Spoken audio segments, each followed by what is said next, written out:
사도 바울은 삼위 하나님께서 오래전부터 계획하시고 열심히 경영해 오셨던 우리의 구원에 관해서 개인적인 측면과 교회 공동체라고 하는 이 공동체적인 측면을 전하다가 3장에서 또 한 번 성도들을 위해서 간절히 기도합니다.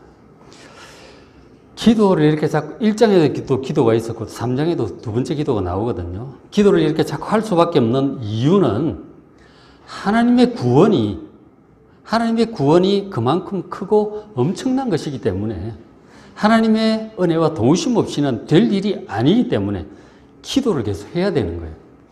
우리의 구원이 완성될 그날까지 이런 기도를 우리도 많이 해야 합니다. 그래서 오늘 본문을 통해서 사도 바울의 기도를 통해서 이런 기도가 꼭 필요하구나, 이런 기도를 해야겠구나 라고 하는 것을 잘 배우는 귀한 시간 되시길 바랍니다. 먼저 우리의 기도를 들으시는 하나님이 어떤 분인지 사도 바울이 기도를 이렇게 시작을 하죠. 14절에 이러므로 내가 하늘과 땅에 있는 각 족속에게 이름을 주신 아버지 앞에 무릎을 꿇고 빈다. 그렇게 시작을 해요. 그러니까 우리의 기도를 들으신 하나님은 하늘과 땅에 있는 모든 족속에게, 모든 사람들에게 이름을 주신 분이에요. 그러니까 하늘에 있는 족속이라고 하는 것은 이미 인생의 사명을 마치고 하늘에서 하나님과 함께 있는 그 성도들이에요.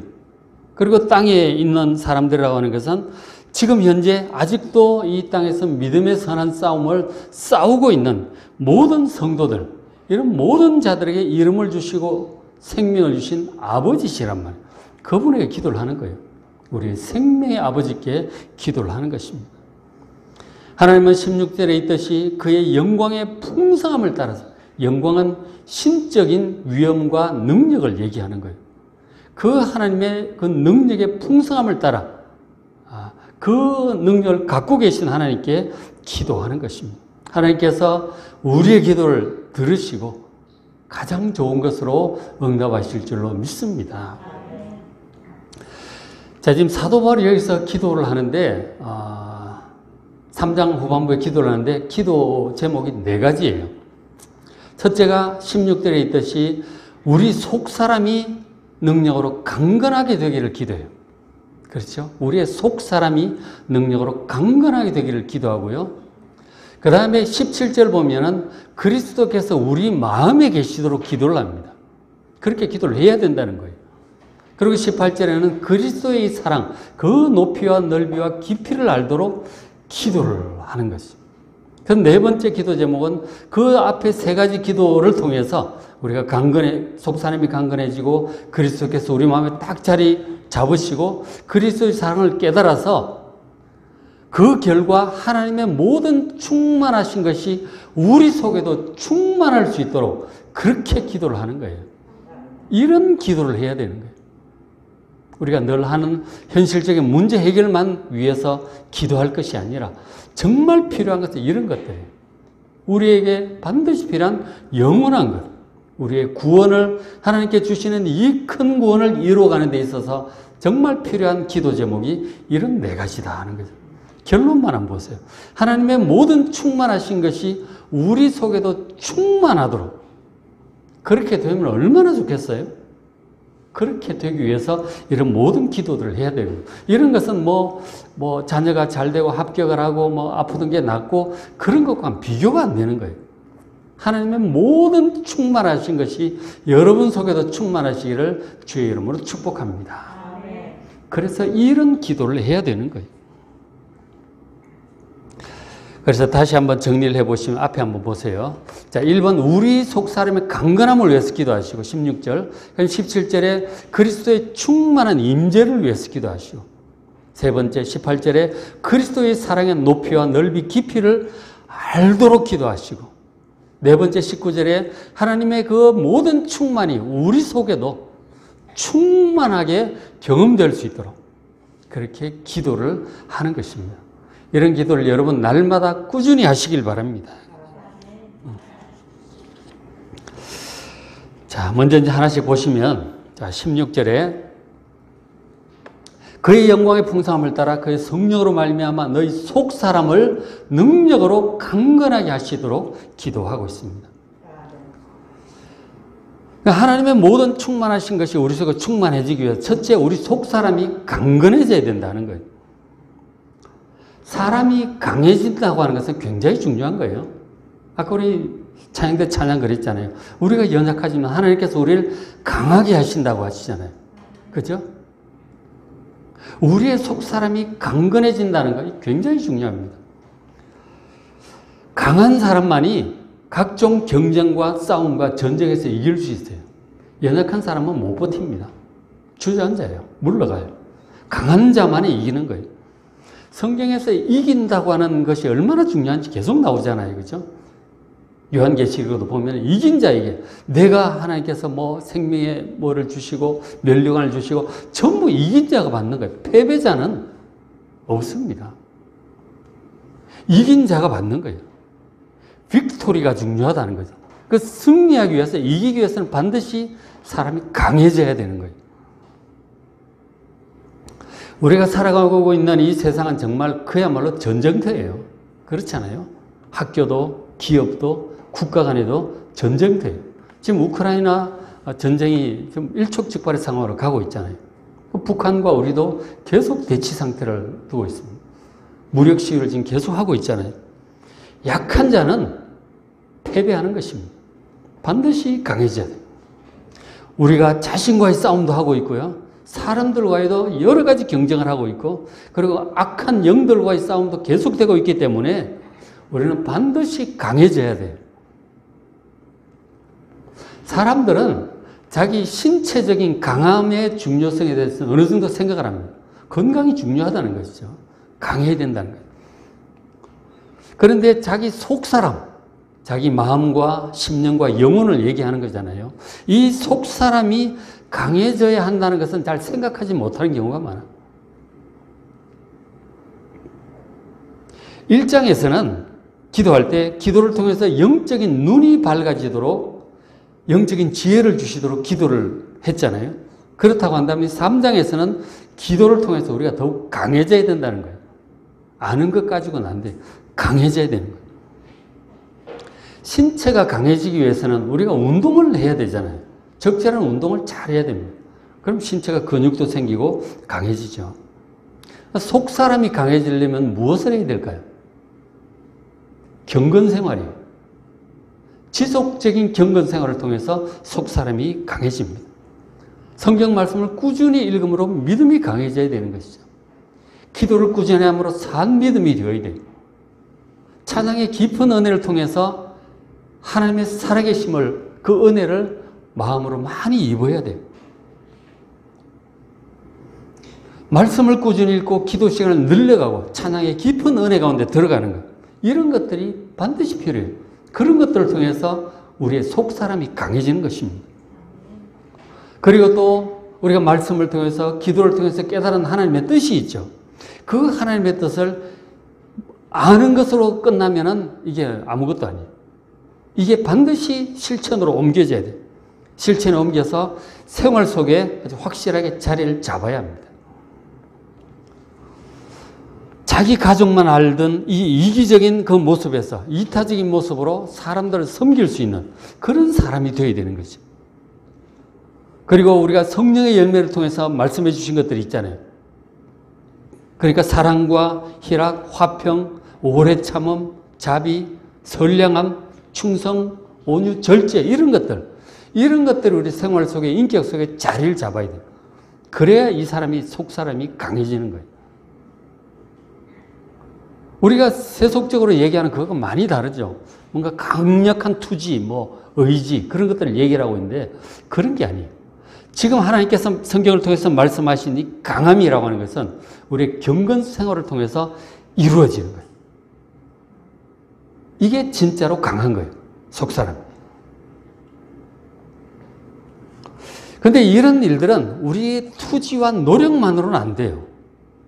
이런 것들은 정말 성령의 도우심으로 되는 거예요. 그러잖아요. 하나님의 영광의 풍성함을 따라 그의 성령으로 말미암아 우리 속사람이 강해지는 거라고. 성령님의 은혜가 절대적이에요. 그래서 기도를 많이 해야 되는 것이죠. 경건 생활이 많이 필요한 것이죠. 우리의 기도를 들으시고 하나님께서 성령으로 역사하셔서 우리가 경건생활 할 때마다, 말씀을 볼 때마다, 기도할 때마다, 찬양할 때마다 역사하셔서 우리 속 사람이 점점 강해지게 하세요. 우리의 속 사람이 강해져서 가나안 땅을 정복했던 이 용장인 여호수아처럼 강해지고, 그리고 이스라엘, 연약한 이스라엘을 강력한 하나님의 나라로 세웠던 그 다윗처럼 우리의 속 사람이, 여러분의 심령이, 여러분의 신앙이 더욱 강해지도록 사도 바울처럼 무릎을 꿇고 기도하는 마음으로 간절히 기도하는 여러분 되시길 바랍니다. 속 사람의 강건을 위해서 기도하시길 바랍니다.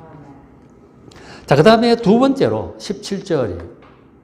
믿음으로 말미암아 그리스도께서 너희 마음에 계시도록 그렇게 기도를 해야 합니다. 예수님께서 우리 마음에 계시도록 기도해야 돼요. 자, 그런데 예수님은 믿는 자들의 마음에 이미 와 계세요. 그렇지 않습니까? 그리스도인이라고 하는 것은 예수님을 마음에 영접한 자들이, 영접하는 자, 곧 그 이름을 믿는 자들에게 하나님의 자녀가 되는 권세를 주셨다 그랬잖아요. 예수를 믿을 때 그 마음속에 들어오세요. 이미 와 계세요. 예수님이 안 계신다면 불신자겠죠. 이미 예수 믿는 사람들 마음에 와 계세요. 자, 그런데도 왜 이런 기도를 또 하라고 할까요? 예수님 마음에 계시도록 기도를 하려는 거예요. 왜 그럴까요? 그것은 성도들 마음에 예수님이 와 계시긴 해요. 분명히, 그죠? 분명히 와 계시지만, 그러나 현실적으로 성도들의 마음 중심에 마음의 왕좌 있죠. 주인 자리. 그 자리에 예수님이 아니라 다른 것들이 자리를 차지하고 있는 게 그게 문제다는 거죠. 예수님 계신데 한쪽 구석에 밀려나 있는 거예요. 주인이 아니야. 필요할 때만 찾아. 잘 안 찾아. 의지하지도 않고, 예수님 말씀을 듣지도 않고, 순종하지도 않아. 예수님 한쪽 구석에 밀어놓고 있어요. 그게 문제라는 거예요, 지금. 예수님께서 너희 마음 중심에 그 왕좌에 확실히 주인으로 계시도록 기도를 하라고 하는 것입니다. 그런 뜻이에요. 요즘 여러분들 마음 중심에 가장 많이 자리를 차지하고 있는 것이 무엇입니까? 한번 생각해 보시길 바랍니다. 내 마음의 중심에 뭐가 차지하고 있는가? 가장 많이 생각하는 것, 가장 많이 말하는 것, 바로 그것이 여러분 마음 중심에 차지하고 있는 거예요. 여러분의 주인입니다. 자기가 가장 많이 생각하고 어떤 중요한 결정을 할 때 가장 중요하게 여기는 어떤 것이 있잖아요. 그것이 여러분 마음의 중심에 자리를 차지하고 있는 거예요. 그것이 돈일 수도 있고 사업일 수도 있습니다. 자녀일 수도 있고요. 여러분의 건강이나 여러분의 미모일 수도 있습니다. 그러나 성도 여러분, 그래서는 안 됩니다. 하나님의 자녀는 그래서는 안 됩니다. 여러분 마음의 중심을 차지한 분이 바로 우리의 구원자이신 하나님의 아들 예수 그리스도이기를 주의 이름으로 축원합니다. 반드시 그렇게 되셔야 돼요. 그것을 기도하는 거죠. 그리스도께서 너희 마음에 계시도록 기도하는 게 그런 마음이, 그런 기도예요. 자, 그러면 예수님을 어떻게 우리 마음 중심에 모실 수 있을까요? 마음 중심에 모셔야 되잖아요. 어떻게 해야 될까요? 어떻게 하라고 해요? 17절에 뭐로 말미암아? 믿음으로 말미암아 그리스도께서 너희 마음에 계시도록 그렇게 기도를 해야 된다는 거예요. 믿음으로 하는 것입니다. 좀 더 구체적으로 말하면 뭘 믿어요? 성경이 말씀하는 이 복음의 진리를 믿음으로 그렇게 되는 것입니다. 우리가 말씀을 잘 안 보고 잘 안 믿어요. 말씀을 믿기보다는, 복음을 믿기보다는 우리의 경험을 더 믿습니다. 세상 풍조를 더 믿어요. 어떤 처세술이나 성공의 방식이나 어떤 자기가 중요하게 여기는 어떤 그런 사상들이 있어요. 그런 거를 복음의 말씀보다 더 믿는 거예요. 하나님께서 이 구원의 진리에 대해서 말씀해 주고 있는 이 복음의 진리의 말씀보다 세상 것들을 더 믿고 있다니까요. 자기의 경험, 자기의 인간적인 그런 판단을 더 믿고 있다는 게 이게 문제인 거예요. 그래서 예수님 마음 중심에 안 계셔 밀려나 있는 거예요. 믿음으로, 복음의 말씀을 믿음으로 예수님께서 여러분 왕좌에 확실하게 주인으로 모시길 바랍니다. 성경에 있는 말씀들이요. 창조주 하나님에 관한 이 말씀들, 그리고 우리 구원자이신 예수님에 관한 이 말씀들, 우리가 늘 동행하시는 보혜사 성령님에 관한 이런 말씀들, 그리고 우리의 구원과 영생과 천국, 새하늘과 새 땅, 이런 사실들, 이런 것을 여러분 확실하게 믿으셔야 됩니다. 그리고 천사들과 사탄과 악한 영들에 관한 영적인 세계에 관해서 많이 말씀하고 있는데, 죽음 이후의 세계에 대해서도 영원한 세계에 대해서 말씀하는데, 성경에서 말씀하는 이런 모든 영적인 사실들, 그런 것들을 믿는 믿음이 확고해야 예수님을 마음 중심에 모실 수 있습니다. 그런 모든 것들을 통해서 우리를 구원으로 이끌어 가시고 다스리시는, 하나님 우편에서 다스리시는 그분이 예수님이기 때문에 그 예수님께 대한 믿음이 확고해지고 내가 진짜로 주인으로 의지하게 되는 거예요. 특히 이제 복음서를 꾸준히 잘 보셔야 됩니다. 이 복음서가 우리의 주인이신 그 예수님이 나와 있잖아요. 예수님께서 그 제자들과 실제로 함께 계셨던 그 모습이 복음서에 있어요. 마태복음, 마가복음, 누가복음, 요한복음. 지금 마가복음, 이제 누가복음 넘어가고 있잖아요. 그죠? 여러분 좀 꾸준히 복음서를 읽으시길 바랍니다. 복음서에 기록된 그 예수님의 능력들, 그 말씀들, 늘 묵상하고 붙들고 기도를 하셔야 돼요. 그분이 지금 어디 계세요? 내 마음속에 와 계신다는 말이에요. 복음서에 기록된 그 예수님이 지금 그 모습 그대로 내 마음속에 와 계세요. 성령으로. 물론 부활하신 육체는 하나님 우편에 계세요. 그러나 성령으로, 영으로 우리 마음속에 와 계세요. 어떤 예수님이? 복음서에 기록된 그 예수님 그대로예요. 그 능력 그대로, 그 말씀 그대로 우리 마음속에 와 계셔서 말씀하시고 능력으로 역사하세요. 그래서 믿음 있는 자를 통해서 병이 낫는 거죠. 왜냐하면 예수님이 그 사람을 통해서 하시거든요. 그리고 예수님께서 우리가 기도할 때 깨닫게 하세요. 예수님 말씀을 떠올리게 하시죠. 우리가 어떤 고민을 할 때 어떤 선택을 해야 될까 고민을 할 때 내 속에 계신 예수님께서 복음서에 있는 말씀을 딱 떠오르게 하세요. 그 지금 우리가 고민하고 있는 것에 대해서 말씀을 하시는 거죠. 잘 묵상해 보시면 어떻게 해야 될지 알 수 있을 겁니다. 그게 예수님께 순종하는 것이죠. 사람이 자기 고집이 딱 서 있으면 예수님께서 이렇게 세미한 음성으로 얘기하실 때 듣지 않습니다. 예수님께서 몇 번 얘기해도 듣지 않으시면 그 다음에 예수님께서 말씀 안 하세요. 그 예수님의 뜻을 잘 모르는 거예요. 맨날 자기 고집만 하니까 말해도 소용이 없으니까 예수님 얘기 안 하세요. 우리가 정말 간절히 의지하고 기도할 때 주님의 음성을 그때야 들을 수 있어요. 세미한 음성을 들을 수 있어요. 이게 예수님께서 마음 중심에 확실히 계시는 사람에게 그 예수님의 음성이 들리는 거예요. 그 예수님의 내 안에서 역사하시는 예수님의 능력에 대한 확신으로 사람들의 병도 고치고 하는 것이죠. 그 예수님께서 마음 중심에 확실히 계시는 사람이래야 그렇게 되는 것이다 하는 것이죠. 이런 은혜는 정말 성령의 도우심이 정말 필요한 거예요. 그렇죠? 믿음으로 내 속에 계신 예수님을 믿음으로 지혜롭고 예수님을 믿음으로 강하게 되는 것이니까요. 약한 우리를 강하게 하시는 게 주님의 은혜예요. 주님의 능력이라니까요. 내 속에 계시는 예수님의 은혜라니까요. 그 예수님을 안 믿으면 무슨 수로 강하게 되겠어요? 믿어야 강하게 되는 거예요. 어떤 예수님? 복음서에 기록된 그 예수님이라니까요. 똑같은 분이. 여러분, 성령을 의지해서 내 성령을 통해서 예수님을 의지함으로 내 마음에 계시는 예수님과 교제하시고 실제로 동행하는 삶을 살아가는 여러분 되시기를 주의 이름으로 축복합니다. 그 다음에 우리가 세 번째로 기도해야 될 것이, 자, 17절 중간에 보면 너희가 사랑 가운데서 뿌리가 박히고 터가 굳어져서, 이 뿌리가 박히는 것은 뿌리를 내리는 이제 뭐 식물의 이미지죠. 터라고 하는 건 건물의 이미지죠. 그죠? 기초죠. 이게 사랑으로 그 기초가 튼튼해져야 된다는 거예요. 그러면서 어떤 사랑? 18절에 있는 너희 모든 성도와 함께 지식에 넘치는 그리스도의 사랑을 알도록 기도해야 된다 하는 거죠.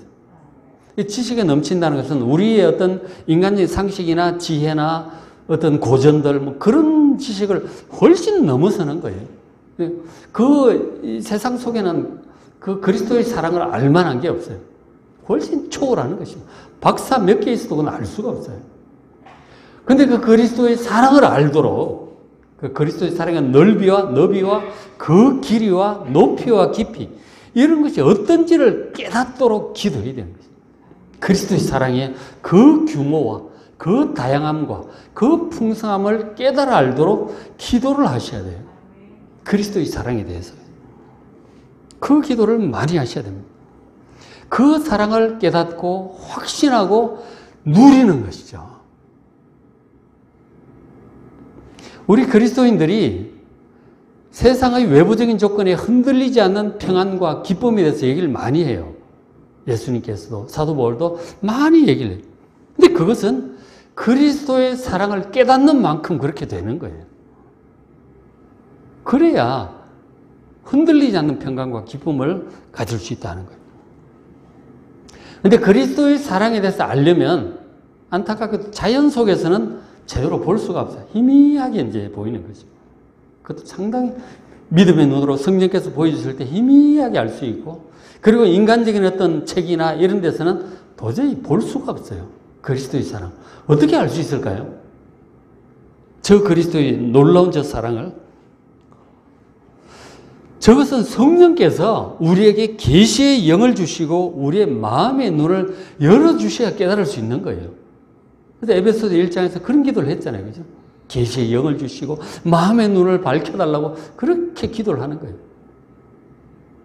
이건 세상에는 없는 거예요. 정말 성령께서 눈을 열어주셔야 돼요. 그것이 깨달아질 때, 아까 우리 영상에도 잠깐 봤지만, 들어갔는데 왠지 모르지만 찬양 선율에 이끌려서 들어갔다 그러잖아요. 근데 찬양 부르고 말씀 듣는데 뭐 주체할 수 없이 눈물이 막 쏟아지는 거 아니에요. 그 영혼이 그리스도의 사랑을 깨닫는 거예요. 그리고 그 마음이 깨닫고 누리기는 이제 점점 시간이 더 걸리는 것이죠. 그 깨달아 가야 되는 거예요. 먼저 이제 그리스도의 사랑의 넓이에 대해서 잠깐 말씀을 드린다면, 이건 범위죠, 범위, 그죠? 그리스도의 사랑의 범위예요. 그리고 우리의 사랑의 넓이는 아주 좁아요. 여러분, 어디까지 사랑하세요? 자기 식구, 그죠? 자기 친구, 자기 교회, 자기 직장. 자기와 관련된 사람을 넘어서기 어려워요. 아주 좁아. 얼마 안 돼, 그죠? 그리고 자기 범위 내에 있는 사람들일지라도 다 사랑이 잘 안 돼.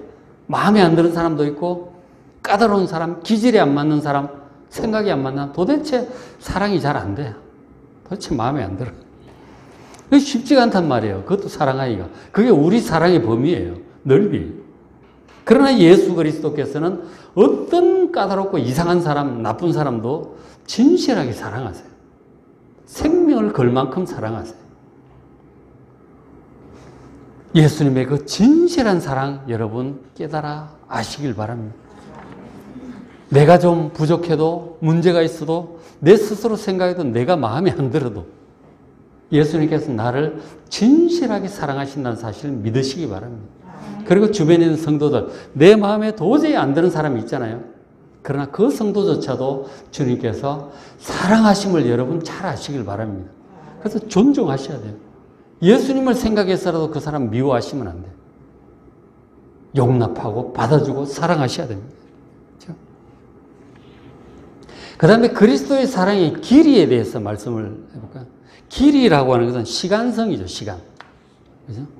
우리는 사랑을 해도 살아있는 동안만 할 수 있어요. 죽으면 끝나. 더 사랑도 못해요. 그죠? 그런가 하면 우리의 능력이 되고 시간이 되고 건강이 되는 만큼 사랑할 수 있어요. 힘이 안 되면 사랑도 못해. 그러나 그리스도는 영원 전부터 우리를 사랑하셨고, 그리고 영원토록 우리를 사랑하실 분임을 믿으시기 바랍니다. 시간에 그 길이에 제한이 없어요. 예수님의 사랑의 그 높이와 깊이를 생각해 볼까요? 이건 그 사랑의 수준이죠, 수준. 그 높이와 깊이. 그러니까 우리가 인간적인 사랑을 생각을 할 때 사랑의 크기는 상대방에게 얼마나 귀한 것을 주는지 보면 그 사람에 대한 사랑의 그 높이를 알 수 있어요. 얼마나 귀한 것을 주느냐. 그죠? 얼마나 비싼 것을 주느냐. 그렇게 표현할 수 있나? 하여간 자기의 가장 귀한 것까지 줄 수 있는 그 사랑. 그게 사랑의 높이라고 할 수 있죠. 그런가 하면 또 다르게 표현해서 사랑하는 사람을 위해서 얼마나 큰 고통과 희생을 감수할 수 있는가. 그게 사랑의 깊이겠죠. 사람들의 이 사랑은 마음이 좋을 때 기분 좋고 관계가 좋을 때는 좋죠. 그러나 관계가 틀어지기도 하잖아요. 마음에 안 들 때도 있죠. 그러면 그 사랑이 이제 한계가 드러나는 거죠. 안 되는 거죠, 사랑이. 그 높이와 깊이가 아무것도 싫은 거죠. 진짜로 높고 깊게 사랑하는 사람만이 사랑하는 사람을 위해서 자기의 모든 것을 희생합니다. 어떤 것인지 희생할 수 있다는 것입니다. 그 사람을 위해서 기꺼이 자기 시간도 희생하고요. 자기 돈도 내어놓고 심지어 생명까지도 희생할 수 있습니다. 그 진짜 높고 깊은 사랑이죠. 참 우리는 쉽지 않죠. 그러나 예수 그리스도는 예수 그리스도의 그 사랑과 높이와 깊이 어떠한 것입니까? 우리를 구원하기 위해서 천국 보좌 그 하나님의 아들로서 영광스러운 자리를 버리시고 이 유한한 인간의 연약한 천박한 인간의 모습으로 태어나셨어요. 그 예수님의 희생의 그 정도죠. 그리고 예수님께서 우리를 죄와 사망에서 구원하시려고 십자가를 기꺼이 지셨어요. 그 예수님의 사랑의 깊이라니까요. 자, 성도 여러분, 예수 그리스도의 사랑의 그 넓이와 길이와 높이와 깊이를 우리가 충분히 깨닫고 정말 묵상하고 느끼게 해달라고 기도하셔야 돼요. 그게 감동하고 감격하고 감사하고 기뻐하며 살아가는 여러분 되시길 주의 이름으로 축복합니다. 그게 있는 사람은 세상이 빼앗을 수 없는 평강과 기쁨이 그 속에 있는 거예요.